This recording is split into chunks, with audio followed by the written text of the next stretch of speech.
10년물 국채금리가 4.36%, 15년 만에 최고치를 경신합니다. 국채금리가 올라가면서 국채 매수가 9배나 급증을 했어요. 주식시장은 결국에 채권시장과 금리 경쟁을 할 수밖에 없어요. 국채금리가 올라가면 주식시장에 불리하다는 거죠. 1년물 국채금리도 5.4%, 미국이 안 망하면 5% 확정금리 받는데 주식 살 필요 없다는 그런 인식이 확산되고 있는 거죠. 하지만 이 달러와 국채시장에 반전 신호가 오기 시작합니다. 이에 따른 증시 재반등 가능성, 그리고 조만간 있을 잭슨홀 미팅, 과거 역사적으로 증시에 미친 영향, 그리고 주요 지수와 주요 기업들의 기술적 분석까지 한번 알아보겠습니다. 안녕하세요, 상승효과입니다. 미 국채금리 정고점을 돌파했죠. 살짝 돌파했습니다. 0.02%, 15년 만에 최고점일 뿐더러 단기 최고점마저 경신을 한 거예요. 그리고 제가 중요하다고 말씀드린 달러 인덱스 103포인트 넘어가면 좋지 않다 말씀드렸는데 104포인트까지 찍었습니다. 그리고 다시 103.4까지 내려왔는데 환율도 마찬가지예요. 1357원 찍고 지금 다시 빠지고 있는데 여기 넘으면 안 좋다고 말씀을 드렸죠. 경신을 한 거예요. 근데 어떤 반전 신호가 있는 걸까? 먼저 미국 국채의 금리가 상승함에 따라서 특히 나스닥 그리고 빅테크 랠리가 주춤하는 반대 성향을 보여주고 있죠. 특히 금리와 성장주의 반대 움직임. 이에 따라서 미 국채 순매수 또한 9배 정도 상승을 했어요. 2천억에서 298, 1조 8천억까지. 지금 미국채 투자하는 분들 굉장히 많은데 이것도 염두를 해둬야 됩니다. 원달러 환율 같은 경우에 10년 평균이 약 1160원이에요. 이 구간인 거죠. 그런데 향후에 이 환율이 하락한다고 가정을 할 때, 평균에 수렴한다고 가정을 했을 때 국채를 달러로 투자하기 때문에 직접 투자 시에는 환손실을 볼 수 있다는 거예요. 환율이 평균 회귀를 했을 때 현재가에서 평균가까지 회귀를 한다고 가정했을 때 15% 환손실이 난다.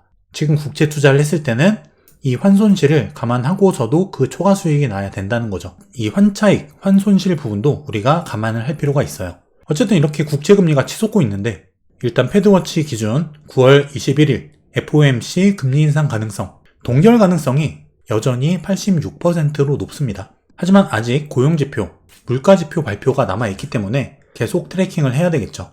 이제 중요 이슈 잭슨홀 미팅이 남아있는데 한국 시간으로 25일 밤 11시부터 작년 잭슨홀 미팅을 보게 되면은 이때였거든요. 이때를 기점으로 증시가 급락을 시작합니다. 그럼 지금 역시 잭슨홀 미팅을 기점으로 급락을 할까? 물론 이때는 인플레이션에 대한 상승 압력이 워낙 강했기 때문에 상황적 이슈가 강했던 거예요. 물론 잭슨홀 미팅을 기점으로 해서 금리를 올리겠다 선포를 하고 연속적인 금리 인상이 일어난 건 맞지만 잭슨홀 미팅의 영향이라기보다는 상황적인 이슈였던 거예요. 역대 잭슨홀 미팅 폭탄 발언과 그 후 2005년 미국 경제 거품 상태다 발언 이후에 2008년 글로벌 금융위기가 발생했죠. 2007년 시장 혼란 막도록 필요 조치를 할 준비가 돼 있다. 벤 버냉키 연준 의장 발언 이후에 양적 완화가 일어납니다. 인플레 하강 돌리기 위해서 모든 수단을 활용하겠다. 2014년 이후에 양적 완화. 2016년 금리 인상 여건 강화됐다. 4개월 뒤에 금리 인상이 일어났죠. 그리고 작년 금리를 더 높은 수준으로 유지해야 한다.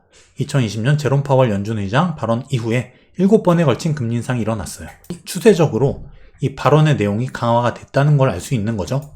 이번에는 긴축 유지 발언이 예상이 되는데 이후에 파급 효과가 어떨지 그 발언 내용을 주의 깊게 볼 필요가 있다는 거죠. 국채금리, 달러, 환율 지금 여러 지표들이 변곡점에 와 있기 때문에 이 변곡점에서 추세를 강화하는 이 잭슨홀 미팅의 발언과 함께 추세가 결정 그리고 증시의 변곡점과 연동이 가능하다. 이 와중에 월가 대표 낙관론자죠. 톰리가 기술주 다시 한번 반등할 거라는 이야기를 해요. 빅테크 호저가 지속될 것이다. 특히 S&P 500보다 나스닥이 강할 거다. 그리고 자체적 서베이를 통해서 물가의 하락 압력이 위축되고 있다는 사실을 확인했기 때문에 추가 금리 인상의 필요성이 낮아지고 있다. 그리고 현재 증시 주변에 대기하고 있는 현금 5.5조억 달러가 대기하고 있다. 저가 매수세라는 거예요. 반면 지난 시간에도 말씀드렸던 중국의 부동산발 경제 위기 가능성 돈이 엄청나게 빠지고 있어요. 설정액이 한 달 사이에 4,300억 가까이 급감하고 있다. 하루에 300억씩 빠지는데 특히 중국 관련 펀드 혹은 중국 관련 주식들 차트를 보면 그 특성이 나와요. 급등할 때 엄청나게 급등하고 빠질 때 확 빠집니다. 상승폭을 전부 다 없애버리는 그런 하락이 나온다는 거예요. 그렇기 때문에 중국 관련 주식 또는 ETF에는 비중 조절 그리고 그 사이클에 따른 분할 매수, 분할 매도 꼭 필요하다는 부분을 인지하셔야 돼요. 어쨌든 어제도 증시가 반등을 했지만 상하이 종합지수, 중국 본토 증시만 하락 반전합니다. S&P 500, 코스피 많이 반등할 동안 계속 빠지고 있어요. 지금 분위기를 나타내주는 하나의 추세죠. 하지만 그 중에 다행인 거는 골드만삭스, 중국과 신흥국의 이혼이 진행 중이다. 코로나 이후 3년 동안 중국과 신흥국들 간에 디커플링이 벌어지고 있다는 얘긴데요. 중국의 디커플링 때문에 중국의 위기가 신흥국에 비교적 영향이 적게 올 것이다. 물론 영향이 없을 수는 없겠지만 예전에 비해서는 그 상관관계가 많이 낮아졌다는 거예요. 그럼 초반에 말씀드린 이 지표들의 하락 반전 어떤 내용일까? 미 10년물 국채금리가 전고점을 뚫었는데 보통 하락 반전, 변곡점을 이탈, 돌파한 이후에 급락하는 패턴이 자주 발생해요. 저항을 뚫었다 바로 내렸죠. 강하게 내렸죠. 하락 반전의 가능성도 우리가 열어둘 수 있겠다는 거예요. 이는 곧 증시의 반등과도 이어질 수 있는 그런 상황이죠. 달러도 마찬가지예요. 제가 중요하다고 말씀드린 이 상단 추세 저항 103포인트 부근 마찬가지로 여기를 삐쭉 찌르고 뺍니다. 이런 형태를 보통 휩소라고 해요. 속임수죠. 속임수 패턴. 저항을 돌파하는 척하면서 다시 빼면서 여기서 롱베팅한 자금을 죽이는 거죠. 그리고 추세는 반대로 가는 이렇게 달러 인덱스 또한 휩소 후 급락 패턴이 가능해 보이는 상황이에요. 이럴 경우에는 큰 하락으로 연결될 가능성도 있습니다. 마찬가지로 달러 하락은 증시 상승과 연결될 수 있다. 원달러 환율 제가 여기 넘으면 좋지 않다 말씀드렸죠. 하지만 환율 또한 마찬가지예요. 휩소 이후 강한 하락이 나오고 있습니다.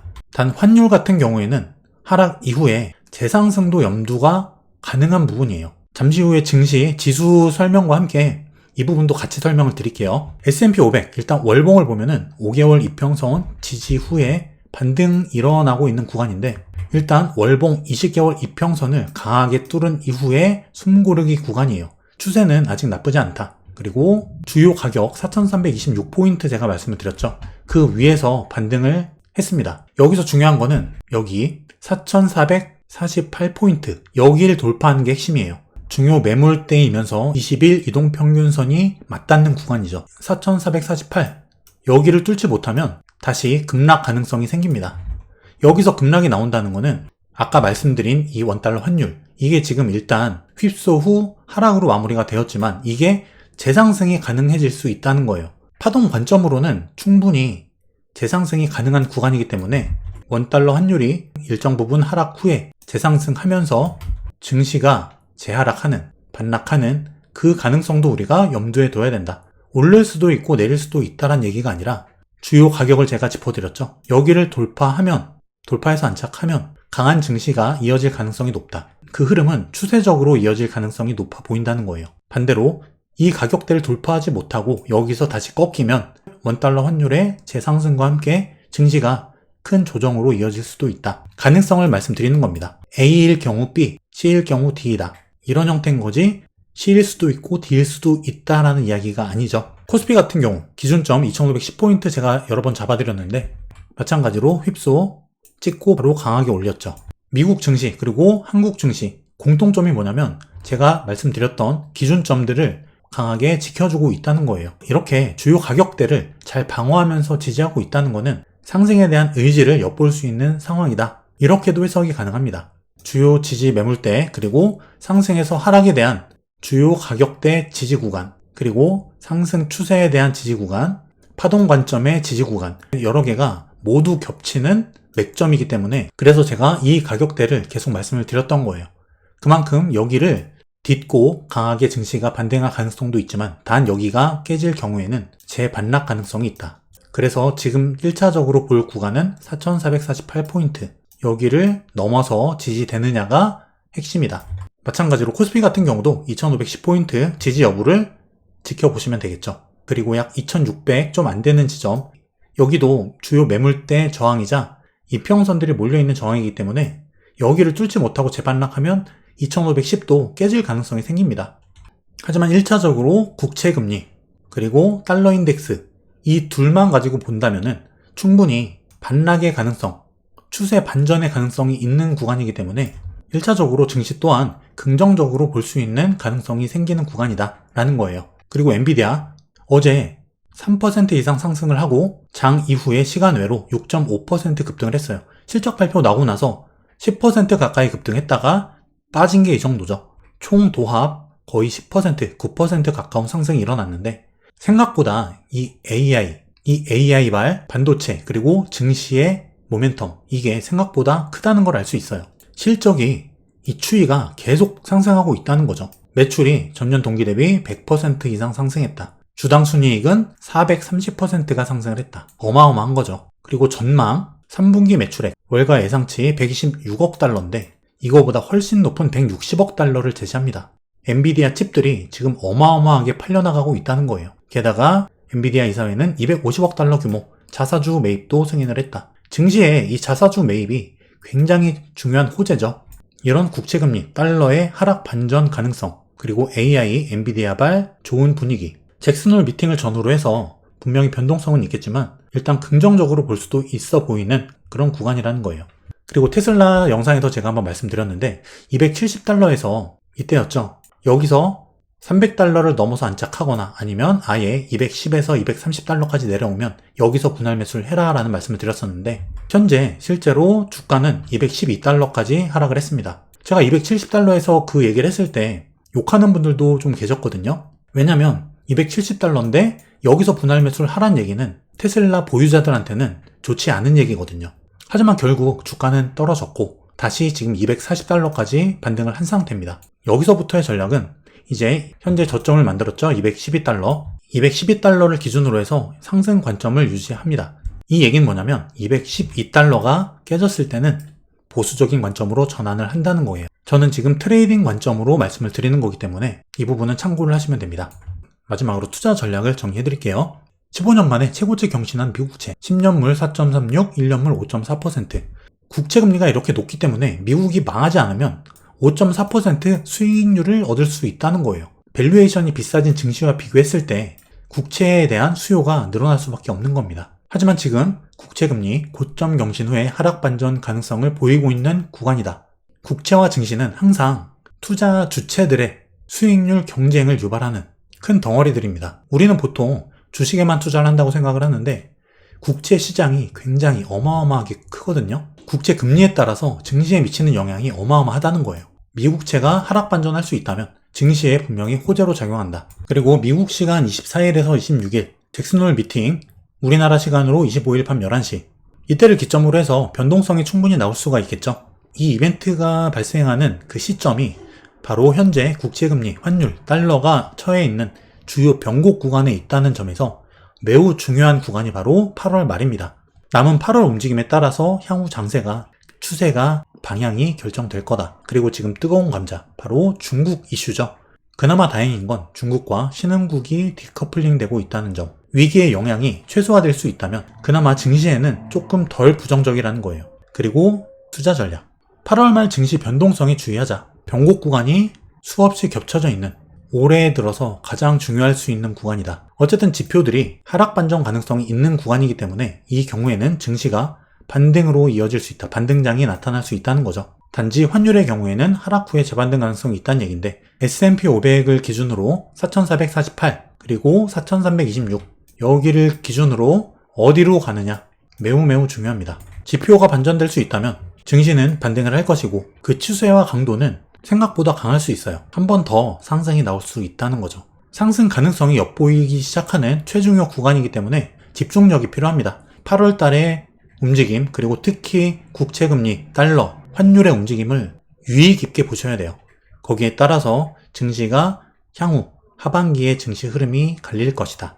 마찬가지로 제가 계속 트래킹하면서 여러분들께 이 시황 그리고 증시 움직임 계속 설명을 드리도록 할게요. 제가 머니앤클래스에서 한번 배워 평생 써먹는 손실 없는 주식 투자 클래스를 오픈을 했어요. 지금까지 제 강의를 들으셨던 분들의 후기를 보면은 굉장히 만족을 하셨고 많은 도움을 얻어가고 계세요. 주식 투자의 기본, 투자 원칙과 마인드셋, 그리고 개미들이 손실을 보는 원리, 그리고 기업 분석, 목표 주가 구하는 방법, 차트 분석, 그리고 돈이 벌리는 주도주와 주도업종을 찾는 방법, 달러 환율을 이용한 투자 수익 극대화 방법, 돈 버는 실전 매매 노하우, 경제 위기를 예측하고 수익 내는 방법, 그리고 우리들이 평생 지켜야 할 투자 원칙들, 주식 초보와 주린이 분들한테 꼭 필요한 내용이에요.